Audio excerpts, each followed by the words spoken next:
तहलका India news, please like and share and don't forget to subscribe.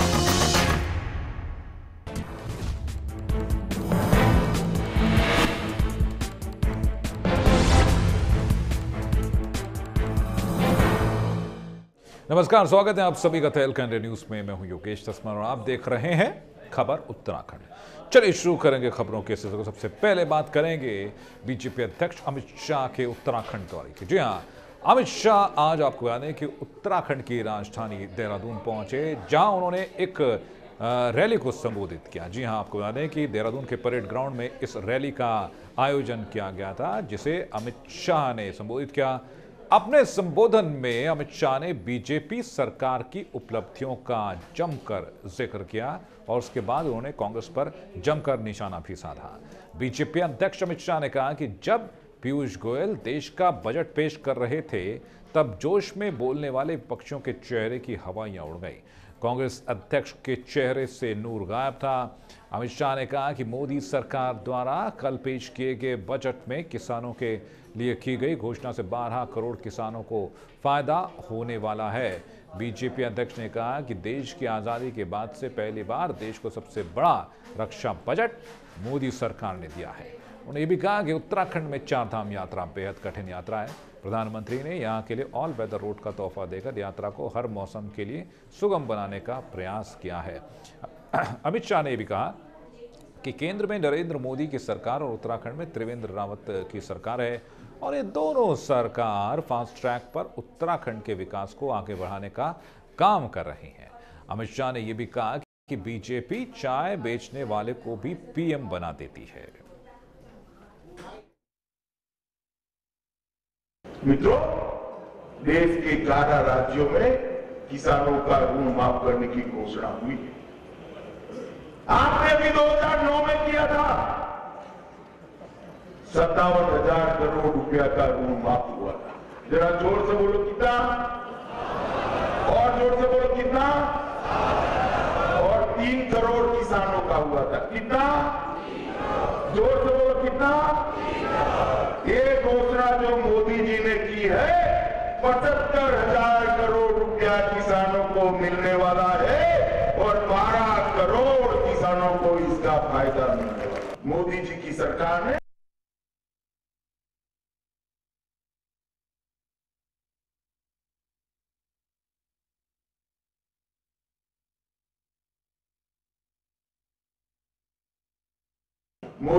सरकार ने एक घोटालों को समाप्त करने का काम किया है। नरेंद्र मोदी सरकार ने एक पारदर्शी सरकार देने का काम किया है, एक प्रामाणिक सरकार देने का। 12 लाख करोड़ के घपले घोटाले करने वाली कांग्रेस पार्टी, और आज 5 साल हो गए, हमारे विरोधी भी हम पर एक आने के भ्रष्टाचार का आरोप नहीं लगा सकते। इस प्रकार की सरकार चलाने का काम भारतीय जनता पार्टी की करेगी। भारतीय जनता पार्टी के कार्यकर्ताओं का संकल्प होना चाहिए। 2019 के अंदर भारतीय जनता पार्टी के कार्यकर्ताओं का संकल्प होना चाहिए कि अभी से भी बड़े बहुमत के साथ हम नरेंद्र मोदी जी को फिर से एक बार इस देश का प्रधानमंत्री बनाएंगे। भारतीय जनता पार्टी के लिए तो जरूरी है ही, मगर भारतीय जनता पार्टी के साथ भारत के लिए भी बहुत जरूरी है। तो उत्तराखंड बीजेपी के लिए आज का दिन बेहद खास रहा, क्योंकि आपको बता दें कि लोकसभा चुनाव को देखते हुए उत्तराखंड बीजेपी पूरी तरह से चुनावी रंग में रंग चुकी है। अमित शाह के संबोधन से उत्साहित चुनाव प्रभारी थावरचंद गहलोत, मुख्यमंत्री त्रिवेंद्र सिंह रावत सहित प्रदेश अध्यक्ष और हरिद्वार और टिहरी लोकसभा के सांसद, तमाम स्तर के बूथ कार्यकर्ताओं और पदाधिकारियों ने प्रदेश की 5 लोकसभा सीटों को जीतने का दावा किया है। वहीं इस दौरान लोगों ने रैली में काले झंडे भी दिखाए हैं।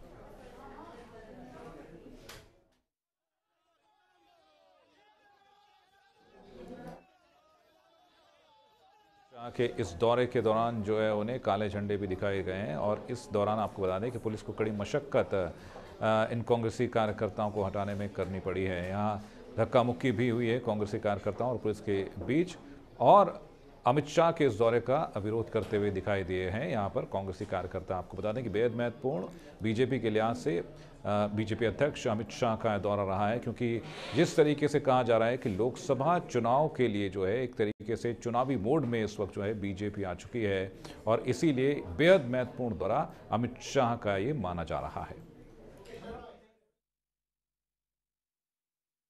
उत्तराखंड के मुख्यमंत्री त्रिवेंद्र सिंह रावत ने प्रेस कॉन्फ्रेंस की, जिसमें वित्त मंत्री प्रकाश पंत भी मौजूद रहे, जिसमें मुख्यमंत्री अंतरिम बजट के बारे में बोले। उन्होंने कहा कि इस बार बजट मध्यम वर्ग के लोगों के हितों में है और इस बजट से मध्यम वर्ग, किसान और मध्यम वर्ग के लोग बेहद खुश हुए हैं।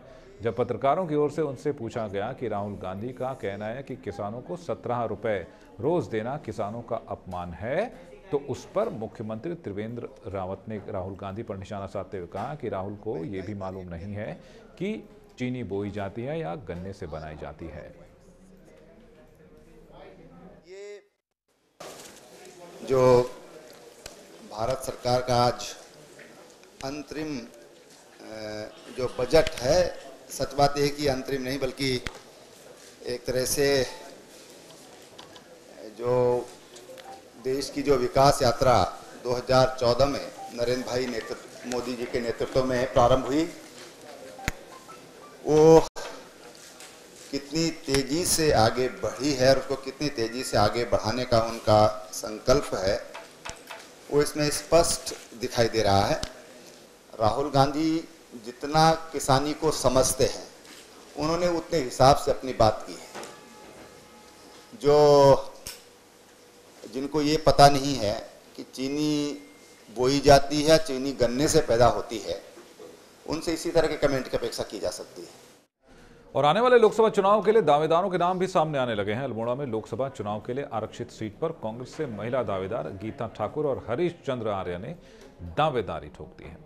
गीता ठाकुर ने महिला उम्मीदवार होने के नाते टिकट की मांग की, जबकि हरीश आर्य भी चुनावी ताल ठोक रहे हैं। आरक्षित सीट अल्मोड़ा में पहले बीजेपी के अजय टम्टा सांसद हैं, वहीं उनके विरोधी प्रदीप टम्टा राज्यसभा सांसद हैं। बीजेपी से अब तक अजय टम्टा और राज्य मंत्री रेखा आर्य ने दावेदारी पेश की, जबकि कांग्रेस से प्रदीप टम्टा ने आने वाले चुनाव में दावेदारी पर चुप्पी साधी हुई है।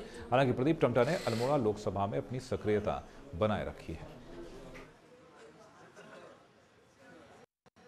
महिलाओं ने इस उत्तराखंड को बनाया है और हमारा पूरा महिलाओं के जो भी विंग है वो सब ये चाहते हैं कि एक बार प्रतिनिधित्व जो है महिलाओं को भी मिलना चाहिए। तो मैं भी इसमें अपनी दावेदारी, सबसे पहला बात है विजन, जो आप क्या सोच रखते हो, क्योंकि उत्तराखंड में कम से कम 75% लेडीज ऐसी हैं जिन लोगों के लिए कुछ करने का जज्बा रखती हूँ, और जब हम सक्षम होंगे तभी महिलाओं के लिए कुछ कर सकते हैं। हम रावत जी के हर कार्यक्रम में साथ खड़े हैं। अगर मुझे एज ए कार्यकर्ता माननीय हरीश रावत जी अवसर देंगे तो मैं सौभाग्य समझूंगा। दावेदारी कर रहे हैं? नहीं, दावेदारी वाली बात क्या है, कार्यकर्ताओं की क्षमता है। कार्यकर्ता सोचता है कि मुझे अवसर मिले, लेकिन हम माननीय हरीश रावत जी के कर्मभूमि में जो भी आदेश होगा हम उसका पालन। देहरादून में आपको बता दें कि मौसम विभाग ने रेड अलर्ट जारी कर दिया है। मौसम विभाग के मुताबिक 5 फरवरी से एक बार फिर बारिश और बर्फबारी के आसार बने रहेंगे। वहीं 6 और 7 फरवरी को गढ़वाल और कुमाऊं के पर्वतीय इलाकों में भारी बर्फबारी और बारिश हो सकती है। इस दौरान लोगों को ऊंचाई वाले इलाकों की यात्रा से बचने की भी चेतावनी दी गई है। एक बार फिर आपको बता दें कि 5 फरवरी से बारिश और बर्फबारी की संभावना जाहिर की गई है, और इसे देखते हुए मौसम विभाग ने रेड अलर्ट जारी किया है। आपको बता दें कि लगातार जो है उत्तराखंड के पर्वतीय इलाकों में जो है जमकर बर्फबारी हो रही है, और अब एक बार फिर मौसम विभाग की ओर से रेड अलर्ट जारी किया गया है कि अब जो है 5 फरवरी से एक बार फिर इसी तरह का मौसम पूरे क्षेत्र में बने रहने की संभावना है। ऊंचाई वाले पर्वतीय क्षेत्रों की बात करें तो वहाँ पर जो है भारी बर्फबारी होने का अनुमान जाहिर किया जा रहा है, जबकि जो है बारिश की संभावना भी निचले इलाकों में जो है मौसम विभाग की तरफ से जताई गई है।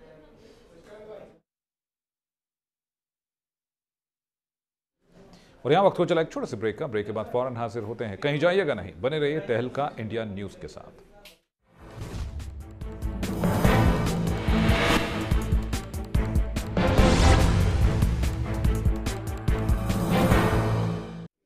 ब्रेक के बाद आपका एक बार फिर से स्वागत है। आप देख रहे हैं खबर उत्तराखंड। चलिए शुरू करेंगे खबरों के। खबर है लक्सर से, जहाँ के किसान इंटर कॉलेज में कुछ साल पहले मिड डे मील की गड़बड़ी के मामले में प्रधानाचार्य पर कार्रवाई की तलवार लटक गई है। इस मामले में नैनीताल हाईकोर्ट के आदेश पर टीम की ओर से कार्रवाई की गई है। आपको बता दें कि एक ग्रामीण ने कॉलेज में मिड डे मील के संचालन में वित्तीय अनियमितता की शिकायत विभाग में की थी। इसके बाद तहसीलदार लक्सर ने मामले की जांच पड़ताल की थी, तो उसमें मिड डे मील में गड़बड़ी किए जाने की पुष्टि हो गई थी। लेकिन दिलचस्प बात यह है कि विभाग ने प्रधानाचार्य की ओर से मिड डे मील में गड़बड़ी किए जाने की पुष्टि हो जाने के बाद उन्हें एक बार फिर से कॉलेज प्रधानाचार्य की जिम्मेदारी सौंप दी थी। फिलहाल इस पूरे मामले में हाईकोर्ट में हलफनामा देने के बाद मंडलीय अपर निदेशक ने प्रधानाचार्य के खिलाफ निलंबन की कार्रवाई करने के आदेश कॉलेज प्रबंधक को दिए। कॉलेज लक्सर में एमडीएम में भ्रष्टाचार का मुद्दा भ्रष्टाचार किया जा रहा था, तो मेरे द्वारा उसकी शिकायत की गई थी। कहीं पर कोई सुनवाई नहीं हुई, तो फिर मैंने सोचा कि क्यों ना माननीय उच्च न्यायालय की शरण में जाया जाए। तो अब उच्च न्यायालय ने एक आदेश जांच का और कार्रवाई का किया था, उसमें इन लोगों के द्वारा अब ये कार्रवाई की गई है।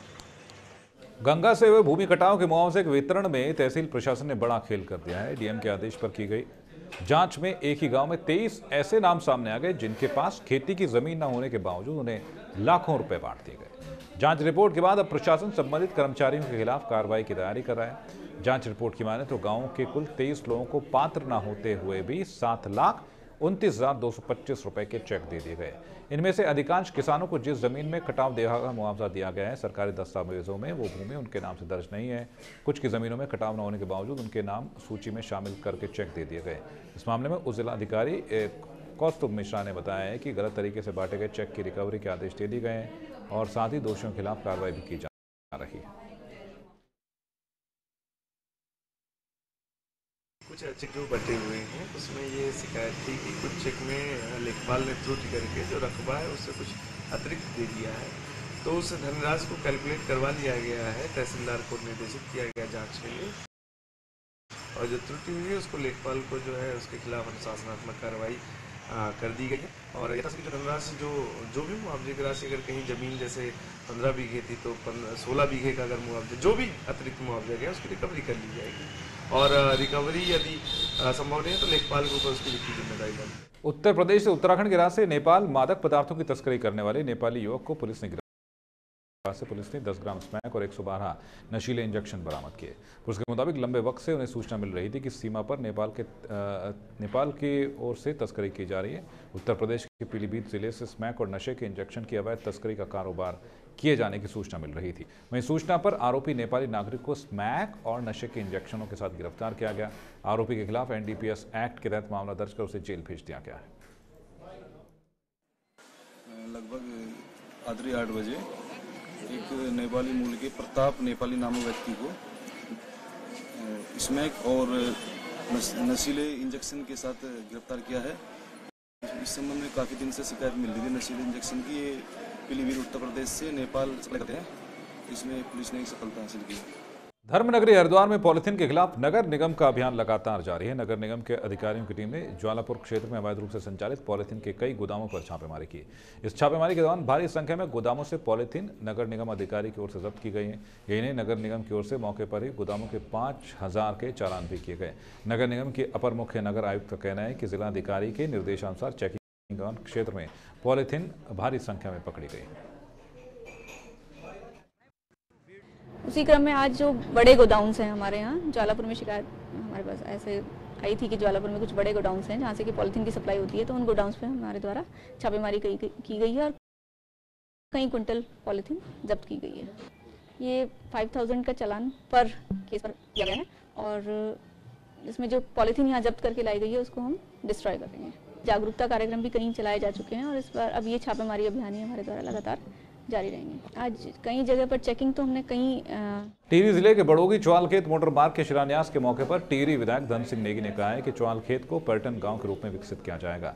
साथ ही यहाँ के लोगों को अब जिला मुख्यालय आने के लिए 2.5 किलोमीटर पैदल नहीं चलना पड़ेगा। आपको बता दें कि लंबे वक्त से ग्रामीण सड़क की मांग कर रहे थे और अक्सर ग्रामीणों को जिला मुख्यालय आने में खासी परेशानी होती थी, लेकिन अब PWD चंबा द्वारा करीब 1.5 करोड़ की लागत से सड़क का निर्माण कराया जाएगा।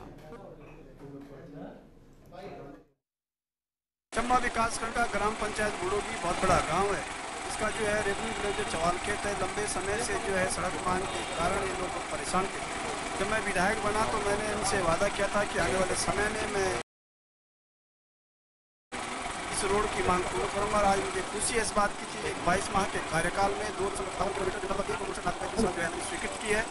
आज के बाद चवालखेत अब पर्यटन गाँव के रूप में आगे बढ़ेगा और नेत्री के जिला मुख्यालय से इनको लाभ मिलेगा, जो वर्षों पुरानी मांग थी। काफी समय से चल रहे गुरुद्वारा ज्ञान गोदड़ी के निर्माण को लेकर विवाद अब और भी बढ़ गया है। गुरुद्वारा ज्ञान गोदड़ी के निर्माण में देरी को लेकर सिख समाज ने भगत सिंह चौक पर जोरदार प्रदर्शन किया। उनकी मांग है कि गुरुद्वारे का निर्माण जल्द से जल्द कराया जाना चाहिए। उनका यह भी कहना है कि हम 20 साल से लगातार ज्ञान गोदड़ी गुरुद्वारा के निर्माण के लिए मांग करते आ रहे हैं, फिर भी ज्ञान गोदड़ी गुरुद्वारा बनाने के लिए हरी झंडी नहीं मिली है। आज उन्होंने एक बैठक की जिसमें सिख समाज ने ये निर्णय लिया कि अगर जल्दी से जल्दी गुरुद्वारे का निर्माण ना हुआ तो कट्टर भाजपाई होने के बाद भी वो बीजेपी का लोकसभा चुनाव में बहिष्कार करेंगे। उन्होंने चेतावनी देते हुए कहा कि अभी तक तो वो शांतिपूर्वक आंदोलन कर रहे थे, लेकिन जल्दी गुरुद्वारा नहीं बना तो वो उग्र आंदोलन करने के लिए मजबूर होंगे। आज सिख समाज ने ज्ञान गोदड़ी गुरुद्वारा जो हर की पौड़ी भी था उसको लेके यहाँ पे प्रदर्शन किया है। 30 साल से हम इसकी मांग करते आ रहे हैं शांतिपूर्वक कि हमें जो है ज्ञान गोदड़ी गुरुद्वारे का जो है स्थान दिया जाए और वहाँ पे हम जो है गुरु नानक देव जी का अपना इतिहास जो है बरकरार रखें। परंतु 30 साल होने के बावजूद भी अभी तक जो है कोई भी किसी तरीके की कोई कार्रवाई नहीं हुई है। और आज हमने मीटिंग करके पूरे हरिद्वार जिले के जो भी सिख समाज है उसके साथ बैठ के मीटिंग करी है। उसमें ये निर्णय कराया कि अगर अब भी सरकार हमें गुरुद्वारा ज्ञान गोदड़ी का स्थान नहीं देती है, क्योंकि केंद्र सरकार में भी बीजेपी है, यूपी में भी बीजेपी सरकार है, उत्तराखंड भी बीजेपी सरकार है। इन तीनों के होने के बावजूद अगर हमें कोई स्थान नहीं मिलता है तो हम इस सरकार को जो है वोट नहीं। तो खबर उत्तराखंड के इस बुलेटिन में अभी के लिए बस इतना। और खबरों की जानकारी के लॉग ऑन कीजिए हमारी वेबसाइट tehlkaindia.com पर। फिलहाल दीजिए इजाजत।